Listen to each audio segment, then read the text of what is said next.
Welcome to the Bros Talking Soccer podcast. My name is Dave Knittel, and today I am joined by Robert Boyd from Custom FC. Robert, hello. Welcome to Bros Talking Soccer. How you doing? Hi, I'm good, thank you. Thanks for having me.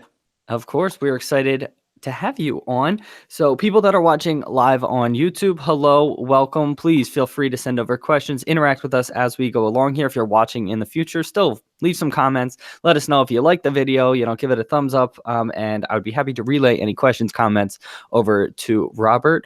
I think we are ready to jump right into this. This is one of our last live YouTube interviews because YouTube is changing their interface in a few days. So I'm excited that we still have this kind of final live interaction. And Robert, this is one of our final ones that we're doing live. So hopefully that is an honor or something. Yeah, it is an honor.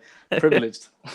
There we go. All right, we're going to be chatting about Robert's graphic design company. So I'm really excited to get into all of this. And any final questions? Are we ready to do it? No, let's go. All right, let's go. I'd like to welcome on Robert Boyd from Custom FC. Robert, welcome to Bros Talking Soccer. How you doing today? I'm good, thank you. Thanks for having me.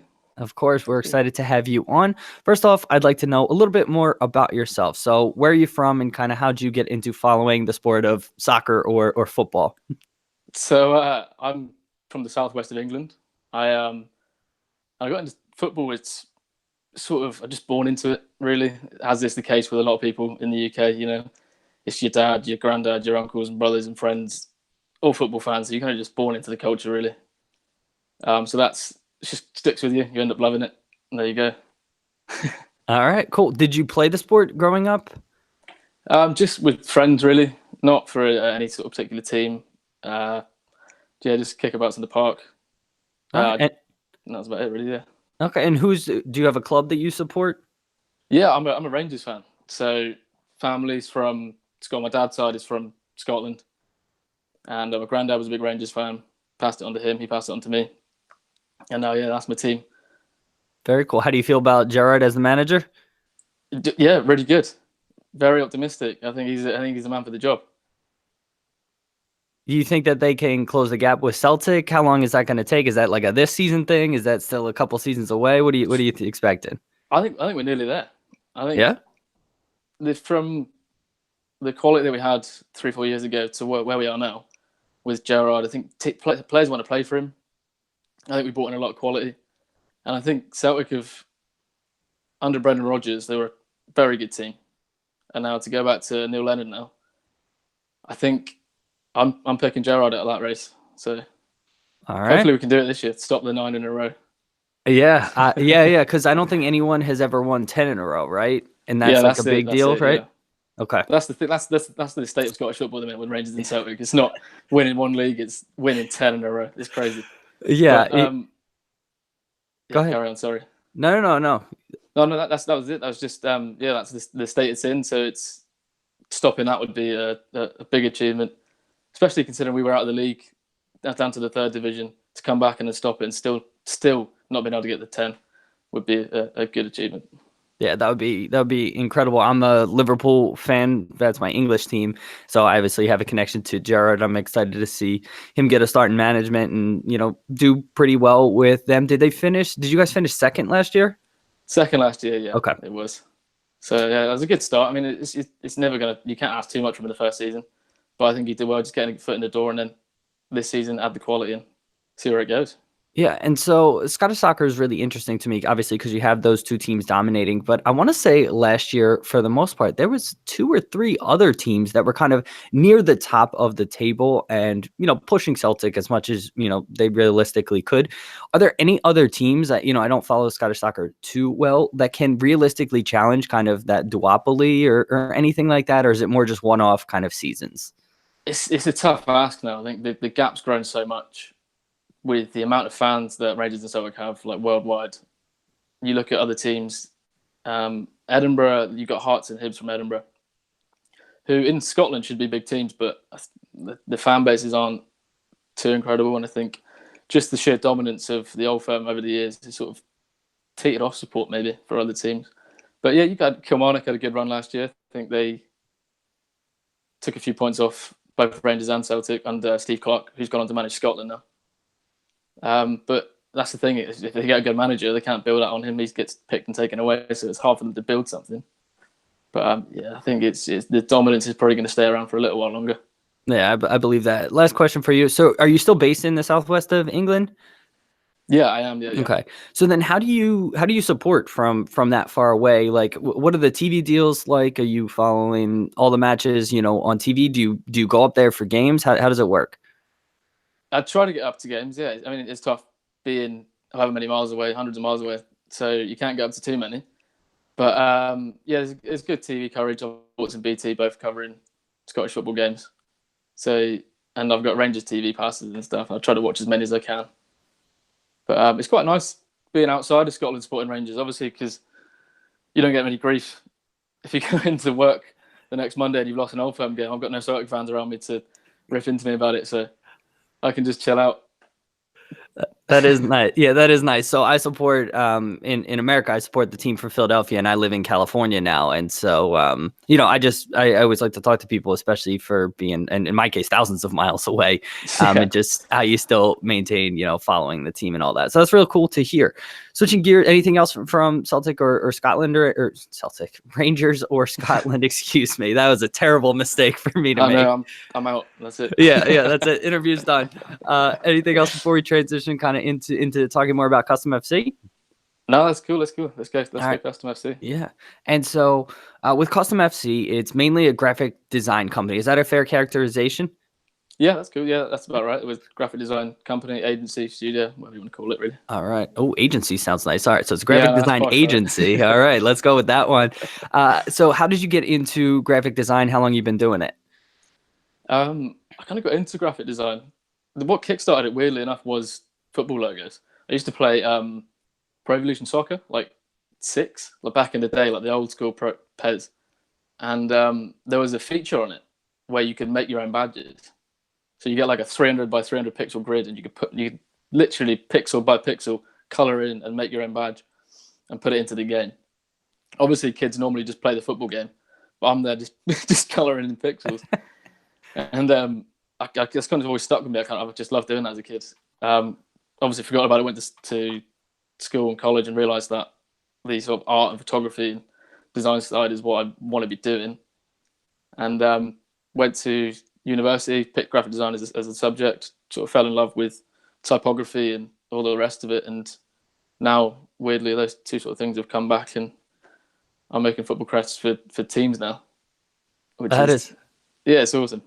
That is a really cool story. Yeah, wow, that is wild that Pez had that, and then that kind of, it sparked something in you, and you kind of, forgot about it, and then, when you're trying to think about, the rest of your life in college and things like that, it kind of circled back in, and that's real cool. Yeah, it's weird. Yeah, real cool. And so then you studied that, and then what was your inspiration for launching Custom FC? Did you do anything else along, in the graphic design world, and then that led you into Custom FC, or was it more just like you started it kind of right away? No, so it started. I did a project for my Behance page, which is like an online portfolio sharing platform. I did a concept for the Miami MLS team, which at the time had no branding or anything. It was just we knew there was going to be an MLS team in Miami, and I made this concept called Miami Vice, and it had it was like a blue badge, kind of police looking badge. It was kind of like a bit naff, but like there's like a sort of like just a campaign for me to showcase the work, and I put it on this Behance page, and I shared it to a Miami MLS fans forum. Oh, excuse me. Sorry, I had a phone call then. Sorry. No worries. I was like, oh, we lost them. No, it's good. And so yeah, I did that, and I posted it on the forum. And there was this one guy that was just like saw the project and was pretty much hammering into it, saying it's not right. The Miami needs to be orange. It needs to be green, not this blue that you've picked. And I was like, okay. I didn't know what to think, so I messaged the guy and said, if I do another one, will you maybe help me out? And so we did, and the guy it was Christian Frenick of Gold Coast Inter, which you may have know the team. And so basically we started talking, and he told me about Gold Coast Inter and how he wanted to start the team up, and I ended up designing that badge. And so from there, he obviously puts it on his kits, and I see pictures of people half the world away wearing some little badge I'd knocked up on my computer, and I'm thinking that's really cool. So I just went ahead and made up the company. I thought of the name, just got the Twitter handles and made it. And I think I sent out like a free first 3 teams to comment, and I'll do a badge for free. And it was like Mary Mac, I think Mary Mac Valley, and Harpo's maybe. So I can't remember off the top of my head, but there's a few teams. And then all of a sudden I've got this little portfolio of teams, and I just set it up and I went for it. And yeah, that's how it started. Wow, that is so cool to hear. Just something, you were doing for your project in college. You posted it somewhere, and then got connected with someone through the internet, and then Yeah. you all of a sudden you have a design agency, and so that's real cool to hear. As far as the timeline is concerned, how long ago was this? This was probably about 4 years ago now, maybe. Okay, so you've been doing So it 4 years. yeah, so I started very casually, just in my free time. I was working at as a designer at a sports retailer called ProDirect Soccer. I don't know how big they are in the United States. You know ProDirect? Is that what's his name? Mike Ashley's company, or no? No, that's No, Sports that's Direct. Sports Direct. Yeah, so Okay, it's like all right. I knew a direct was in there. Okay. yeah. So what's So yeah, ProDirect? it's a company based in the Southwest, but they're like the biggest online sports retailer in the UK. Okay. So I was working for them, and then in my spare time, just doing a bit of custom FC work when I got home, and it's picked up to a point now, and I realised that if I'm going to go for it at any moment in time, and just sort of have a crack at full time, it may as well be now. So now it's a full time thing for me. Hopefully, it picks up a little bit more, and so yeah. Awesome. I love hearing that. And I love that you're going for it, and I love that you're getting involved in it full time. When was that full time? When did you go into full time? Is it fairly recent, or is it, a couple years ago? Probably about 6-7 weeks ago, maybe. Oh, okay. So Nice. yeah, literally just very recently. Yeah. Was there anything that sort of was like, I don't know, happened that you were like, nah, I need to go for it now? Did you get to a certain amount of clients, or was there anything that you were like, all right, we have to go for it now? Yeah, it was just a sort of the amount of time I was putting into it in the evenings. Obviously, I'm working all day. I get home, and then I'm working all night as well. And you just sort of think I'm working too much and stuff. I want to relax a little bit. So I thought, I enjoy working in the evenings more than I do in the day. So let's swap it around. Let's go for it full time and see where it goes. Awesome. And so how do you mainly find clients? I know you're on Twitter. That's how we got connected. Is that your main kind of source of marketing? Do you do other things? How are you finding your clients? Yeah, mainly Twitter, really. It's been a really good tool for me, obviously, because it's easy to showcase. Because once you've done a team's badge, it's their logo for Twitter, and everybody sees it, and then they post about it, and it's the sort of lower league American soccer community seems so sort of connected, and there seems to be like a strong bond between them. Obviously, because you've got this sort of elite in MLS, and then it's all your other guys that you're supporting each other. So you're all friends and contact each other loads on Twitter and stuff. So it just seems it's a very good platform to sort of share work on. Yeah, absolutely. And so a lot of it is just kind of referrals, or just kind of seeing, other work that's done, and then people reaching out. Is that fair? Yeah, that's precisely it. Yeah. And so again, because it seems like you kind of started with the Miami logo, I noticed that you do a lot of work for American teams. Is that something that it just stumbled into? Is that something that you're actively trying to do? I just, especially coming from the southwest of England, the connection Yeah. to America. Anything that you can elaborate on there? Yeah, it was mainly just from the Gold Coast Inter thing with those guys that sort of introduced me to this community and made me sort of realize that in England, team crests seem to hang around for a long time, whereas in the States, there's a lot of new teams starting up that want something fresh and something new that looks great. That you can. There's a lot of creative freedom in America as well that I've found. That in the States, obviously, people don't want they want like this in England. You've got Withering FC that have 2 heraldic deers and a book is their logo they've had for 120 years, and they don't want to change. They just want to make it look a little bit more modern. Whereas in America, I can find out all about these small towns and cities and whatever I've never really heard about, and research and find out and just make these sort of cool looking, modern, fresh crests. Yeah, and so when you talk to a team or a person and they want a crest design, what is the creative process kind of like? Is it, you talk with them, they maybe give you an outline, and then do you do a bunch of research and you come back to them with a concept? Do they give you a general like, hey, this is what we're looking for? What is that process like? It varies really. Some teams will give you a clear outline. We want a so and so. We want a deer. We want an eagle, and we want stripes. We want the flag. We want so and so. These are our colors. This is our base. They even hand you some sketches sometimes and say this is what we want, which is great. Like obviously you can take that, interpret it how you want, and bring them something back. Some teams will say this is the name. This is where we're from. Think of something. And then you got to take that and then just do a load of research into the town or the city, wherever they're from, and sort of take out sort of small elements from flags or colors or anything that sort of historically resembles the location they're from, and sort of make something up with it. And then I'll just go back and show them for a few like drafts, and they can just pick what they like look of, and then it goes from there. What do you prefer? Do you prefer the specific outline or the just a blank slate? Somewhere in between, to be Yeah. honest, probably. So it's like a decent enough starting point, but not too limiting. That's probably the best scenario. Yeah, what I've found, I'm not overly creative, but when I've done projects like that where you have too much freedom, you can come up with a couple designs that you think they might like, and then you go back to them, and then it happens to not be anything of what they imagined, and it can be kind of annoying, right? When Yeah, you spend all this time and then it's not even close to what they're looking for. It's like, why didn't you give me more direction up yeah, front? that's it. It's interpreting a brief is can be sometimes very open, and you can get it wrong. It happens. Yeah. But yeah, when you got like a clear outline, yeah, it just saves all that sort of accidental misinterpretation. Yeah, with the blank slate ones, do you when you mock up a couple different designs, are you doing slight tweaks to the design, or are you doing like one that's like shield shaped, it's got all different colors, and then like one circular one? Like, are you just doing very, very different designs to try to manage what they could possibly want, or how does that work? Yeah, sometimes you do. Sometimes if I'm thinking, I can think of a few different ideas, and I'll make a all right. Okay, so yeah, like you said, a crest, a circle, a triangle shape with something that's a bit wacky, Hmm. and you've got three different options, and you can send those three and say which direction do you like. But sometimes you think of an idea that's pretty solid, so the draft you send will be slight variations on one idea that you want to push because you know it's going to work. That makes sense.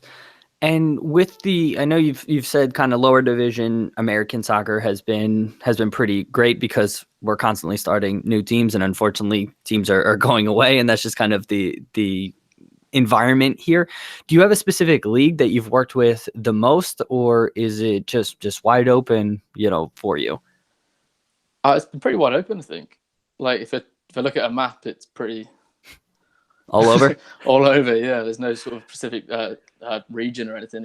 It tends to be all over, which is Yeah. cool. I like that. I like different environments and sort of different sort of cultures to take from. It's like sort of like South American culture that brings into certain designs, and some that's very sort of very American. So yeah, it definitely varies. All right, with the internet, I mean, it's very easy to just jump from town to town because it's not like you're physically have to go anywhere, and you can jump Yeah, that's on it.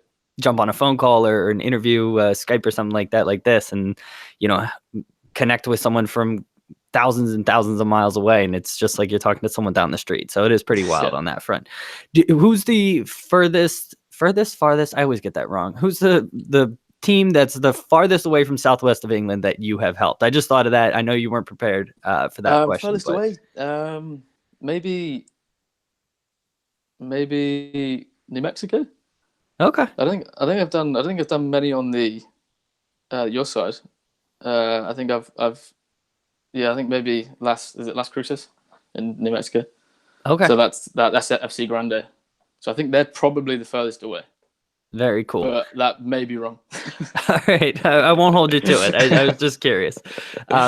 So you haven't done any, like, I don't know. I was thinking, like, I don't know if you've done any in like South America or over in Asia or anything like that. It's been mainly UK and the US. Is that fair?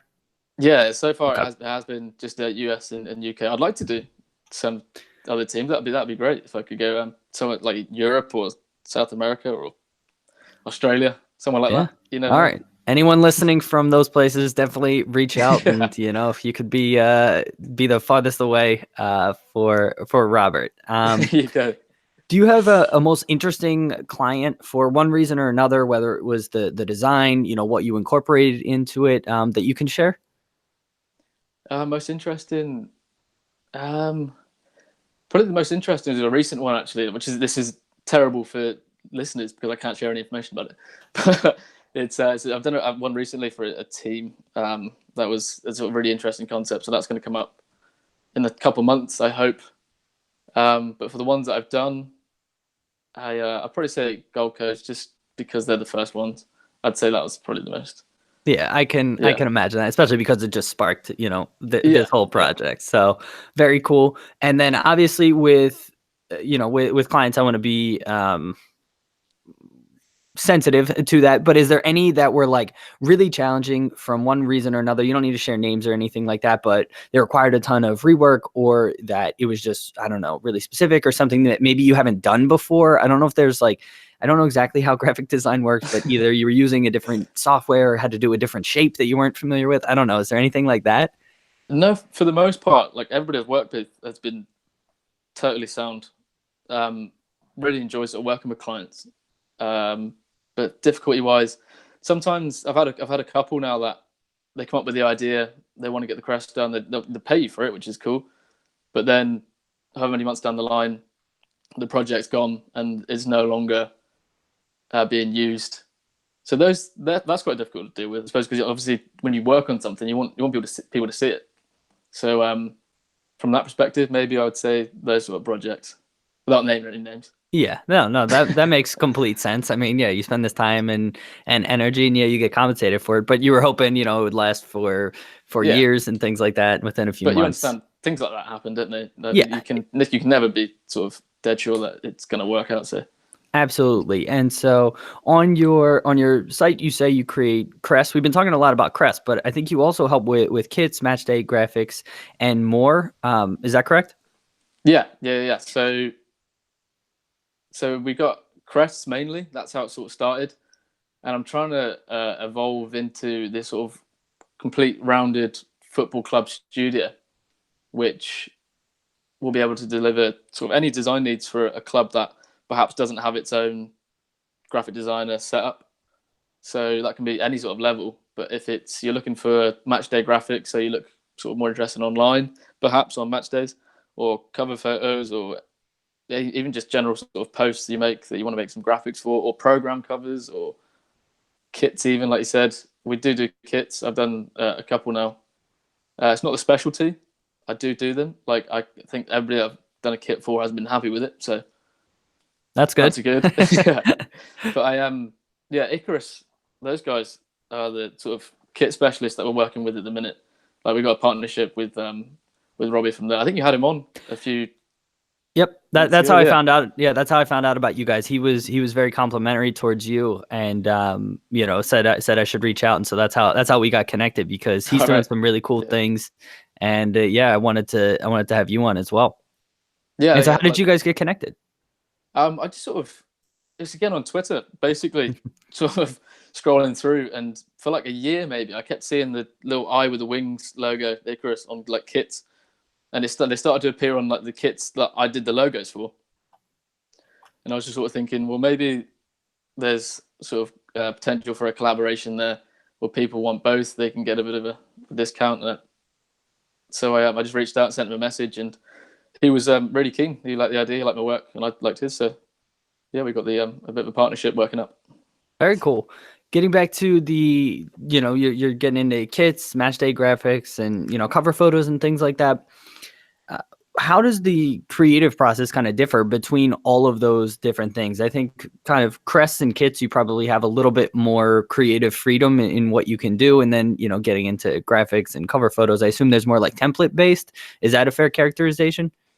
Yeah, definitely. I think for crests and kits, it's all the research behind it, and you can add in all these little different elements that are meaningful to the place or the team. Whereas matchday graphics, as much as you can do that a little bit, the main sort of output and the main focus of doing that is to make something eye-catching. It's got to look good first and foremost. So you just want to make something look nice, essentially.